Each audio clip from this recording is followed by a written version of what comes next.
Hi guys, it's Reagan and welcome back to another video. Today's video I'm so excited for because I'm going to be chatting through some fall reading recommendations. That's right, I am back with the ultimate fall reading vibe. Fall is by far my favorite season to read every single year, and I in particular love picking up books that match the vibey atmosphere sort of season we're in. That being said, even narrowing down this list of recommendations was hard because I have so many fall reads I feel like I could talk about. But before we dive into the books themselves, first a word from this video's sponsor, which is Curology. I'm so excited to be working with my baes over at Curology once again because they're truly products I use every single day in my skincare routine. If you're not familiar, Curology is a leader in made-for-you skincare that's sent directly to your door. The convenience of this is truly unmatched. Via Curology's website, you're able to shop a huge variety of standard skincare products from moisturizer, cleanser, makeup remover, lip balm, barrier balm, so many amazing things, but you're also able to work directly with the licensed dermatology provider to gain access to skincare products that have active ingredients that can target things like acne or fine lines and wrinkles. Obviously, I have said it before and I will say it again, I've been using a prescribed retinoid-based product via Curology now for over a year. I love it. It's changed my skin. It's softer, it's bouncier, it's smoother. I use this at night paired with the moisturizer, and I also really appreciate that I can work directly with my provider if they feel like they should tweak the prescription, especially going into a new season, which is amazing. I also wanted to give a special shout out to my favorite moisturizer from Curology, a tried and true product I basically use twice a day,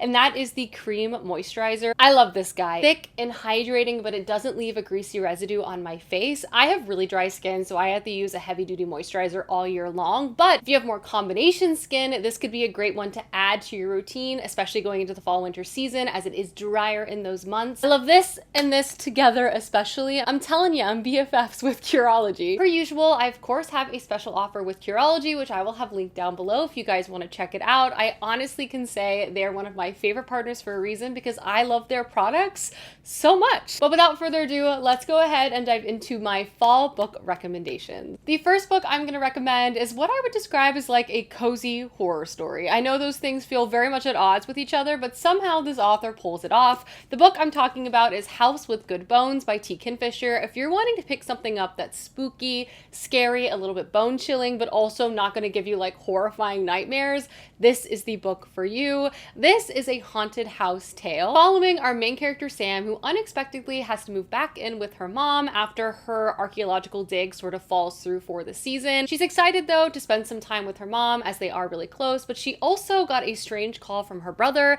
letting her know that something with their mom seems off. And she arrives back home, and stepping inside, she quickly realizes that home is not quite what it used to be. Not only is it sterile, pristine, and kind of washed of all of the previous personality that Sam's mom previously filled her in, but she also realizes that her mother is really nervous, really anxious, and it's up to Sam to sort of figure out what in the world is going on. Again, I would really describe this book as cozy meets horror because it definitely has a bone-chilling element with this haunted house vibe. It's creepy, definitely take you by surprise, but T. Kingfisher also fills this book with not only fantastic humor. Sam, as the main character, roots this book so well. She's hilarious. I in particular love her relationship with her mom, and their camaraderie and their love for each other also really shines through the story. So I feel like the author really balances like great humor, great characters, and a really charming family dynamic with like a very spooky, scary haunted house set book. So I feel like a really fun combination of things, and obviously, given the haunted element, a perfect fall read. The next book I have to recommend is Mexican Gothic by Silvia Moreno Garcia. Silvia Moreno Garcia is one of my favorite authors of all time, and I also feel like there are many books of hers I would recommend for this fall season. Silver Nitrate, Velvet Was the Night, and of course,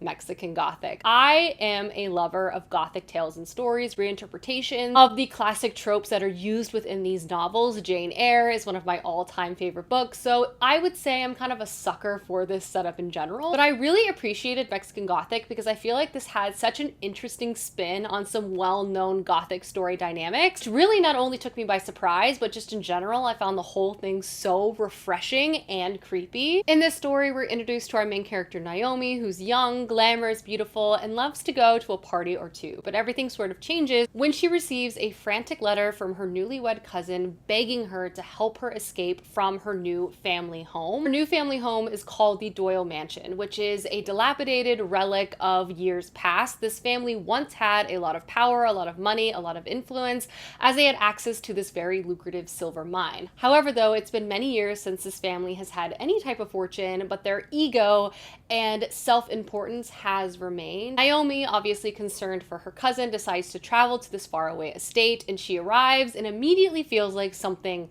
is weird and off. Not only is her cousin's new husband very foreboding and creepy, her cousin is unwell, and Naomi's dreams begin to be invaded by visions of this house. And so begins to unfold a very creepy and dark mystery centering this house, this family, and this family's legacy, which has sort of infected the land around them. Silvia Moreno-Garcia really smartly utilizes a lot of different types of horror within this book. I also love Naomi as our main character. She was capable, smart, and funny, and in true Silvia Moreno-Garcia fashion, she also was able to include a romance to root for, which was also a lot of fun. Next up is a newer release that, if I'm being honest, I almost wish I saved for the fall season, because it definitely has fall vibes, and that book is The Familiar by Leigh Bardugo. This is Leigh Bardugo's new historical fantasy story set in the Spanish Golden Age and also centers vampires. The story follows our main character Louisa, and Louisa has magic, which she uses sparingly because obviously she has to keep her magic secret, especially given the new religious and political climate of this time period with the rise of the power of the Catholic Church. However, though, to sort of make her daily life easier as she toils away as a maid within a household, she uses a little bit of magic here and there. Until one day, her scheming mistress notices this use of magic and decides to utilize Louisa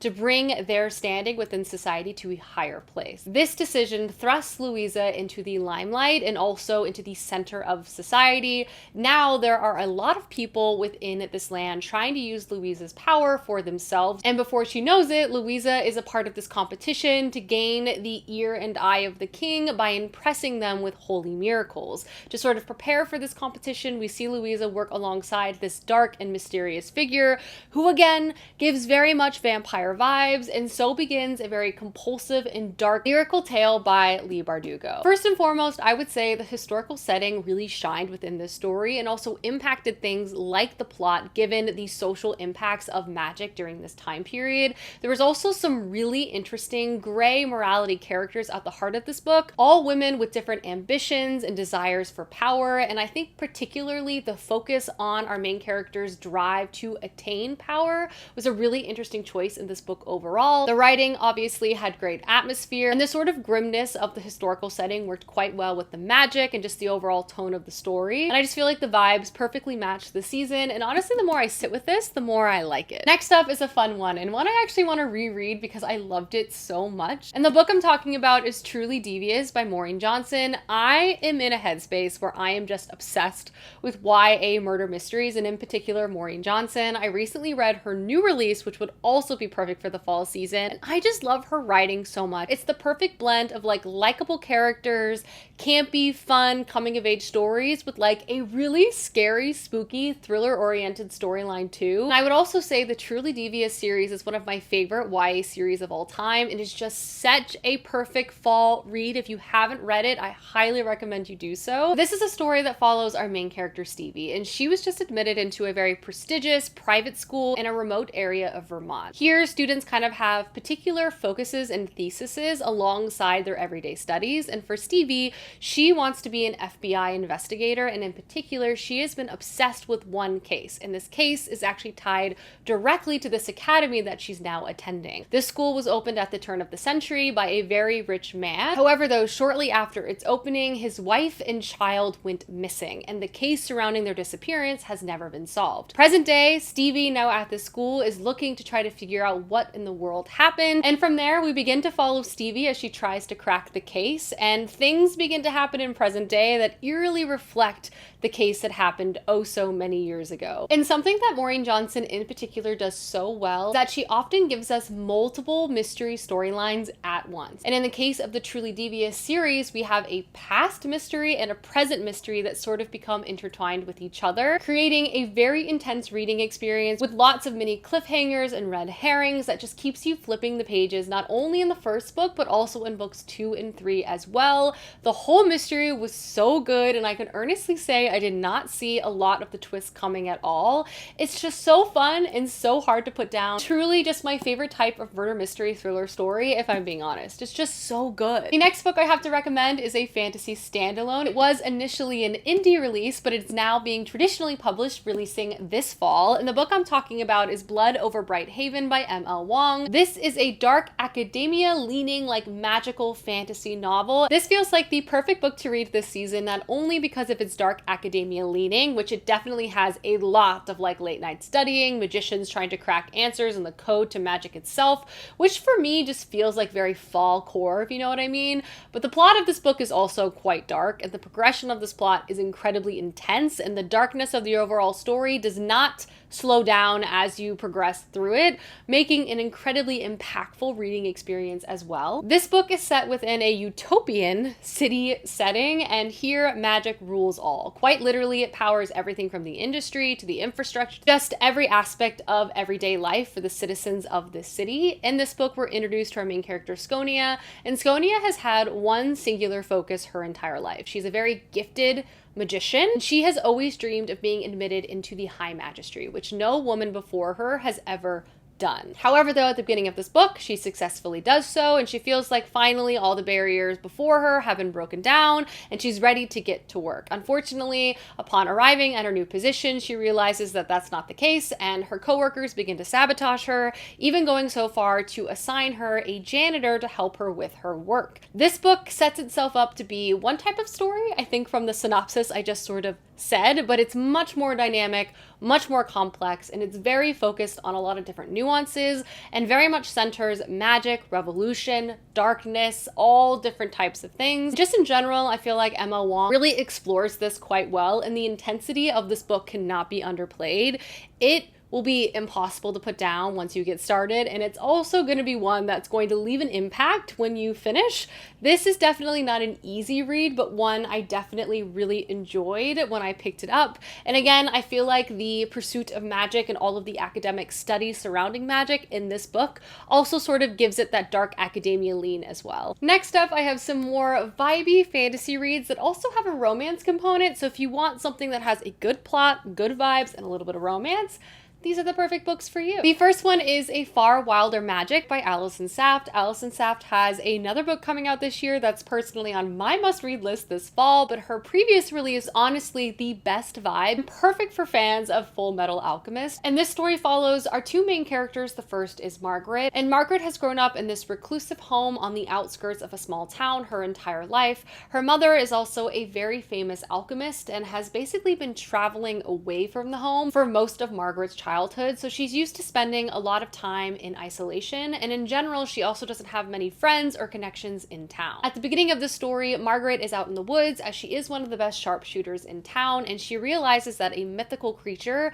was spotted, meaning there's about to be something called the Half Moon Hunt, and the victor of this hunt who's able to take down this magical creature is able to basically have untold riches and magical powers. Margaret obviously wants to enter this competition, but she needs an alchemist because it's kind of like a duo situation. You need a sharpshooter and an alchemist. So enters our other main character, Weston, who shows up on Margaret's doorstep because he is an alchemist in desperate need of an apprenticeship, and Margaret's mother is his last opportunity. From there, these two unlikely individuals begin to team up for this hunt, and things get complicated rather quickly, and their feelings for each other also evolve with time as well. This book is honestly such a vibe. The small town setting, dynamics of this plot, obviously there's a competition element of this, which really keeps keeps you flipping the pages, but by far and away my favorite part of this book was Weston and Margaret, the relationship with each other, but also their individual character growth and journey that they go on. This book has a lot of topics around family, abandonment,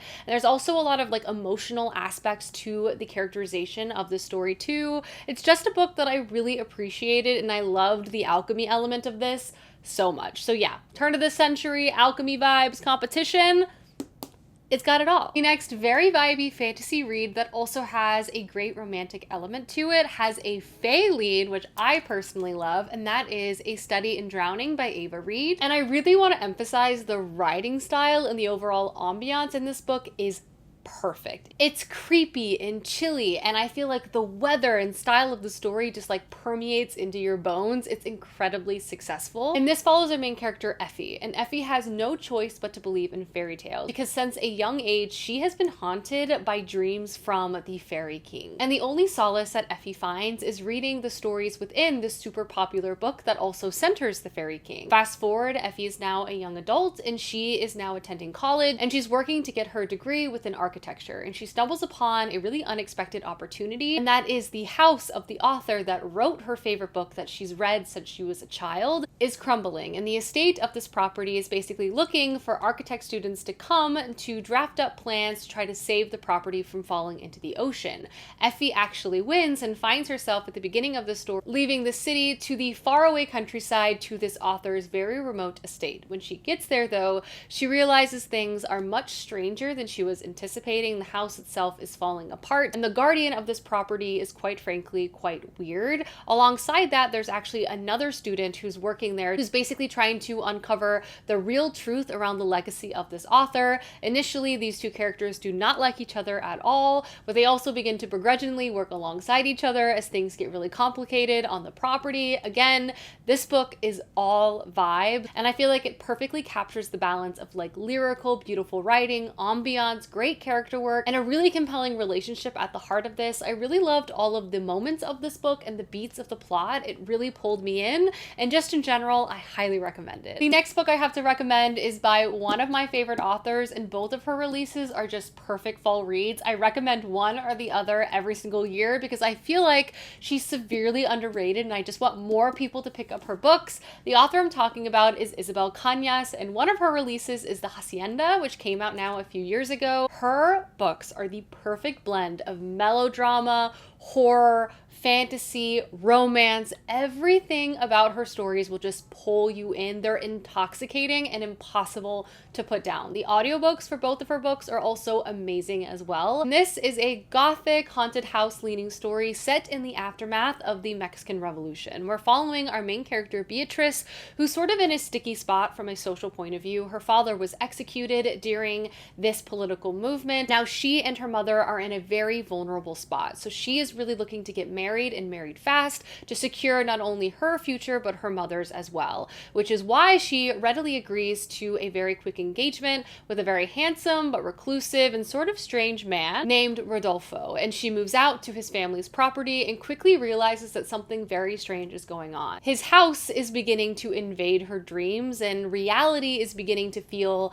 very frayed for our main character. The only solace and help that she's able to receive during this time is from a very hot priest in the small town that she's now living in. They begin to work alongside each other to try to unlock the dark secrets of this house, but alongside this there's also a very dramatic like family mystery happening too. The twists and turns of this story are just amazing. The gothic horror in this haunted house are creepy and just absolutely engrossing. I loved the writing style, I loved the characters, I loved the drama. This was so entertaining. And the last book I'm gonna recommend in my fall reading guide is more of a witchy leaning book recommendation, and that is Blood SisterScribe by Emma Torres. This has a perfect balance of like family drama, family dynamics that is like really heartwarming and compelling, with a very thriller leaning plot structure and storyline, and of course magic. This story introduces us to our primary two main characters, Jo and Esther, and these two are half-sisters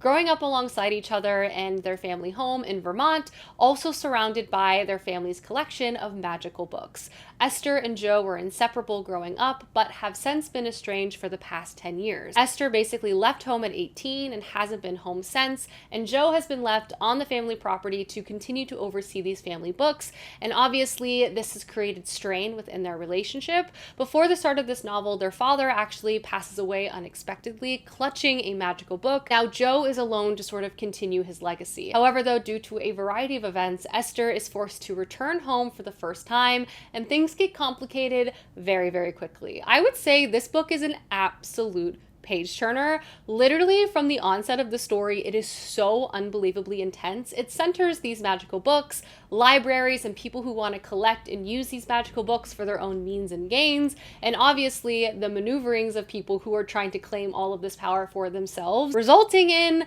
a lot of twists and turns and just like who can you trust and where are our characters going to go to find safety. I also feel like this book utilized multi-POV so well. There are so many questions you have while reading this novel, and we slowly sort of glean new information through all of the different perspective chapters that we get. We also have other characters we follow outside of the sisters, and something I would say in general that I really appreciated was the family dynamic element of this book and the sort of larger discussion of what does it mean to be loyal to your family, love, betrayal, and the overall concept of just because you love someone doesn't mean that you're not hurting them, or lying to them isn't necessarily justified if you're trying to keep them safe.